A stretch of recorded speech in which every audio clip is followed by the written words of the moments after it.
कहानी की शुरुआत एक खामोश और डरावनी रात से होती है। बड़े घर का लंबा कॉरिडोर अंधेरे में डूबा हुआ है। दीवारों पर टंगी पुरानी तस्वीरें हल्की रोशनी में भी किसी राज की तरह घूरती हुई लगती हैं। पूरे घर में सन्नाटा पसरा है, बस कहीं दूर से घड़ी की टिक टिक सुनाई दे रही है। उसी सन्नाटे के बीच एक कमरे से हल्की पीली रोशनी बाहर आ रही है। उसी कमरे में अहाना खिड़की के पास खड़ी है। उसके हाथ आपस में बंधे हुए हैं और आंखों में गहरी सोच की परछाइयां साफ दिखाई दे रही हैं। उसका मन बेचैन है, जैसे कोई बात उसे चैन से बैठने नहीं दे रही। अहाना खुद से धीमी आवाज में बोलती है कि यह पुजारिनी लड़की बिल्कुल सीधी नहीं है। पुलिस से इतना डर, फिर 6 महीने का ड्रामा, ज्योतिष और भविष्यवाणी का नाटक, आखिर इसका मकसद क्या है? इसका गेम प्लान क्या है? मुझे इसका सच जानना ही होगा। उसकी आंखों में शक भी है और सच्चाई जानने की जिद भी। उसे बार बार पुलिस ऑफिसर का कहा हुआ एक वाक्य याद आता है कि वे किसी खुफिया स्पाई को ढूंढ रहे हैं। अहाना मन ही मन सोचती है कि स्पाई हो या चोर, यह लड़की नॉर्मल तो बिल्कुल नहीं है। अगली सुबह होती है। सूरज की हल्की किरणें बड़े घर के आंगन में फैल रही होती हैं। घर में रोजमर्रा की हलचल शुरू हो चुकी है। अहाना अपने कमरे में ऑफिस के लिए तैयार हो रही होती है। तभी उसकी नजर सामने से गुजरती पुजारिनी पर पड़ती है। पुजारिनी सिर ढके हुए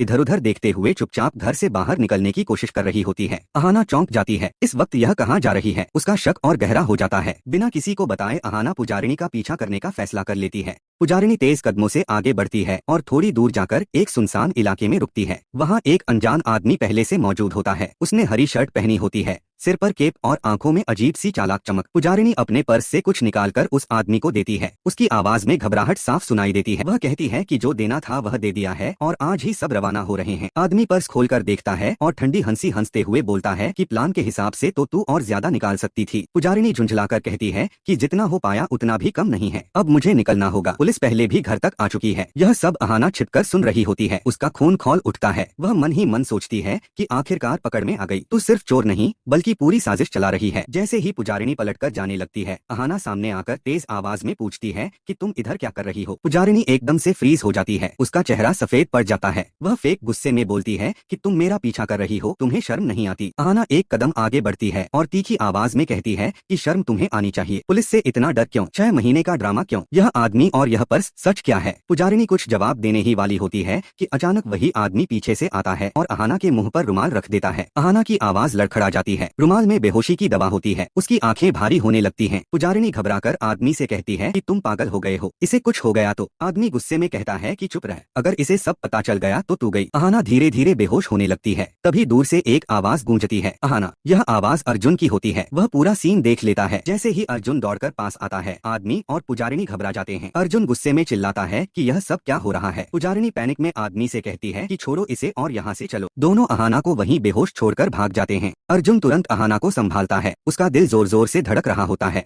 वह परेशान होकर बार बार बोलता है कि अहाना आंखें खोलो, मैं यहाँ हूँ। कुछ देर बाद अहाना को होश आता है। कमजोर आवाज में वह अर्जुन से कहती है कि पुजारिनी चोर है, उसका गेम बहुत बड़ा है। अर्जुन का चेहरा सख्त हो जाता है। उसकी आंखों में गुस्सा और पछतावे का मिलाजुला भाव होता है। वह मन ही मन तय कर लेता है कि इस बार वह उसे बचने नहीं देगा।